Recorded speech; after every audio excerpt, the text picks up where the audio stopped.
Bismillahirrahmanirrahim. Assalamualaikum warahmatullahi wabarakatuh.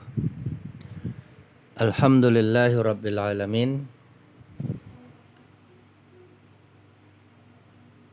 Wa bihi nasta'inu ala umuri dunya waddin. Wassalatu wassalamu ala asyrafil anbiya'i wal mursalin wa ala alihi wa ashabihi ajma'in. Amma ba'du fa inna khairal hadisi kitabullah wa khairul hadyi hadyu Muhammadin sallallahu alaihi wasallam wa syarrul umuri muhdatsatuha wa kullu muhdatsatin bid'ah wa kullu bid'atin dhalalah wa kullu dhalalatin finnar. Alhamdulillah bisa kita lanjutkan membaca kitab Durusul Lughah Al-Arabiyyah karya Imam Zarkashi dan Imam Syubbani rahimahumallahu taala. Kita sampai pada halaman ke-40 baris yang terakhir. Kita baca, halil khadimatu fil matbakhi, apakah asisten rumah tangga tersebut berada di dapur? La laisat fil matbakhi bal fil birkati. Tidak, asisten rumah tangga tersebut tidak berada di dapur, akan tetapi berada di kolam. Birkah bisa bermakna kolam, kolam renang atau telaga juga bisa. Nah, pada kalimat yang sebelah kiri itu khadimahnya tidak disebutkan. Jadi langsung ke khobar laisanya, dan ini tidak mengapa ketika bisa difahami. Karena sebelumnya sudah disebutkan, maka yang sebelah kiri langsung dijawab tanpa menyebut ulang khadimah, maka ini tidak mengapa. Kemudian kita lanjutkan halaman selanjutnya. Man fil matbakhi ummi wa ukhti. Siapa yang berada di dalam dapur? Di dalam dapur ada ibuku dan saudara perempuanku. Maka ukhti itu dari kata ukhtun diberi dhamir ya. Ukhtun artinya saudari atau saudara perempuan. Bisa kakak, bisa adik. Misalkan kalau diberi dhamir menjadi ukhti saudariku atau ukhtuka saudarimu. Nah, kemudian a'anta ustadzun, apakah engkau adalah ustadz? La lastu ustadzan bal tilmizun. Tidak, aku bukanlah seorang ustadz, tapi aku adalah seorang murid. A'anti khadimatun ya Fatimatu, apakah engkau adalah seorang asisten rumah tangga wahai Fatimah? Naam ana khadimatun, iya aku adalah seorang asisten rumah tangga. Kalau jawabannya la, maka la. Lastu khadimatan, tidak, aku bukanlah seorang asisten rumah tangga. Bal tilmizatun, akan tetapi aku adalah seorang siswi atau santriwati atau murid perempuan. Hal nahnu ummalun fil masna'i, apakah kami adalah para pekerja di pabrik tersebut? Jadi ummalun itu jamak dari amil. Amil pekerja, karyawan juga bisa, ya, pegawai juga bisa. Adapun ummalun jamak dari amil, pegawai-pegawai atau pekerja-pekerja. La lasna ummalan fil masna'i, tidak, kami bukanlah para pekerja di pabrik. Bal nahnu talamizu fil madrasati, akan tetapi kami adalah para murid di sekolahan. Laisa fi hadzal fasli khizanatun, di dalam kelas ini tidak ada lemari. Nah, di sini kalau isim isyarahnya dihilangkan bisa laisa fil fasli khizanatun. Di dalam kelas tidak ada lemari. Dan kalau diberi isim isyarah juga bisa. Seperti yang nampak di layar. Laisa fi hadzal fasli khizanatun. Di dalam kelas ini tidak ada lemari. Al khizanatu fi maktabil asatidati. Lemarinya berada di mejanya para ustadz. Hal fil maktabi kharitatun.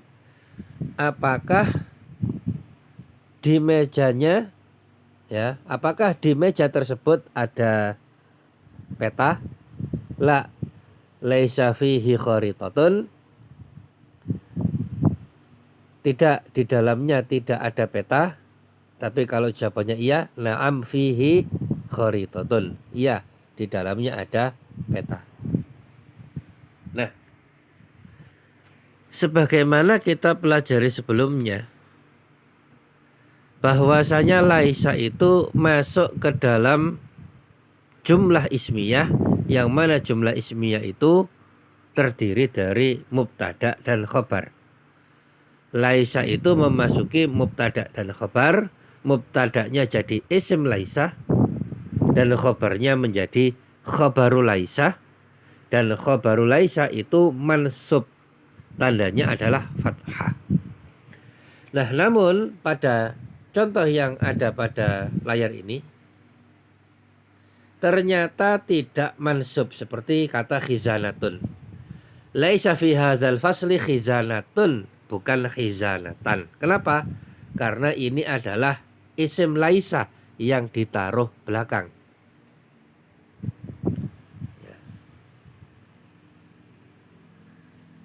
Untuk lebih jelasnya, kita sertakan sebagai berikut. Ya. Contoh, al-jamusu fil mazra'ati. Kerbau tersebut berada di sawah. Maka ini adalah jumlah ismiyah yang terdiri dari mubtada dan khobar. Al-jamusu mubtada, fil mazra'ati khobar. Dan khobarnya berubah syibhu jumlah.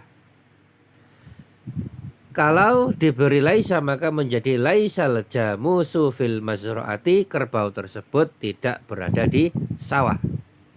Fil mazra'ati tidak perlu diganti fathah. Kenapa? Karena dia adalah syibhu jumlah, gabungan dari huruf jar dan isim majrur. Nah, kembali pada yang atas, mubtada dan khobar. Kalau dibalik maka menjadi fil mazra'ati jamusun. Di sawah tersebut ada kerbau. Nah, fil mazra'ati itu khobar yang ditaruh depan. Khobar muqaddam. Kenapa? Kok bisa tahu ini khobar? Karena syibhu jumlah.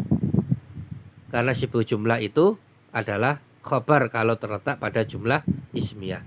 Maka fil mazra'ati adalah khobar. Kenapa? Karena syibhu jumlah yang terdiri dari, ya dalam hal ini terdiri dari huruf jar dan isim majrur. Adapun jamusun adalah mubtada yang ditaruh belakang atau mubtada muakhir, dan biasanya alif lamnya dihilangkan, kemudian tanwinnya kembali. Ya. Nah, mubtada dan khobar yang dibalik seperti ini bisa nggak diberi laisa? Bisa. Tinggal diberi laisa. Laisa fil mazra'ati jamusun. Di dalam sawah tersebut tidak ada kerbau. Loh, kenapa kok jamusun bukan jamusan? Karena jamusun itu adalah isim laisa, bukan khobar laisa. Dan yang mansub adalah khobar laisa. Sedangkan jamusun adalah isim laisa yang sebelumnya adalah mubtada. Nah, maka laisa fil mazraati jamusun itu sudah betul. Tapi kalau di fathah malah salah. Misalkan laisa fil mazraati jamusan, nah itu malah salah. Kenapa? Karena jamus adalah isim laisa yang sebelumnya adalah mubtada. Nah, kemudian contoh yang lain, al-kitabuli. Buku tersebut adalah milik saya. Ini mubtada khobar, al-kitabu mubtada li khobar. Yaitu terdiri dari li huruf jar, kemudian ya-nya itu adalah domir, ya. Domir termasuk isim. Maka li itu terdiri dari dua kalimat, huruf lam dan isim domir, dan li ini adalah khobar. Di bawahnya dibalik, li itu adalah khobar yang ditaruh depan, kitabun adalah mubtada yang ditaruh belakang. Dan kedua-duanya ini bisa diberi laisa. Laisal kitabuli, ya ulangi, laisal kitabuli, buku tersebut bukan milik saya. Maka al-kitabu isim laisa li khobar laisa. Nah sekarang yang dibalik, laisa li kitabun, saya tidak punya buku. Maka kitabun itu marfu bukan mansub. Kenapa? Karena memang kitabun bukan khobar laisa tetapi isim laisa. Dan isim laisa itu marfu, yang mansub itu khobar laisa. Meskipun kitabun itu berada di belakang, maka dia tetap isim laisa. Kenapa? Karena yang li itu adalah khobar yang terdiri dari huruf jar dan ya, yang tersambung dengan isim. Ya, maka li adalah khobar, berarti kitabun itu sudah betul marfu pakai dhammaten, bukan pakai fathaten.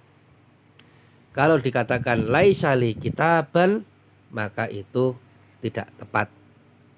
Tapi yang betul adalah laisa li kitabun, karena kitabun adalah isim laisa.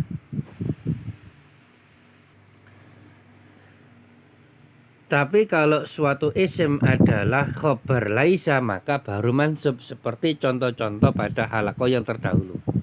Nah ini contoh pada halaqah yang terdahulu. Nah misalkan lasta saikon. Kenapa kok saikon? Karena saikon adalah khobar laisa. Dan khobar laisa itu mansub, tandanya adalah fathah. Sedangkan pada halaqah kali ini laisa li kitabun, kenapa kok kitabun tidak mansub? Karena dia adalah isim laisa, bukan khobar laisa. Dan isim laisa itu marfu, tandanya adalah dhammah. Demikian yang dapat disampaikan, semoga bisa difahami. Adapun tugas pertama dan kedua, menulis dan membaca, ya. Cukup menulis dari kata ukhtun sampai pada laisa li kitabun. Kemudian tugas kedua membacanya, dan tugas ketiga adalah mengerjakan evaluasi halaqah 86. Demikian yang dapat disampaikan. Mohon maaf atas segala kekurangan.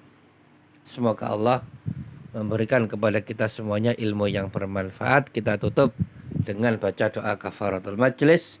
Subhanaka Allahumma bihamdika asyhadu an la ilaha illa anta astaghfiruka wa atubu ilaih. Wassalamualaikum warahmatullahi wabarakatuh.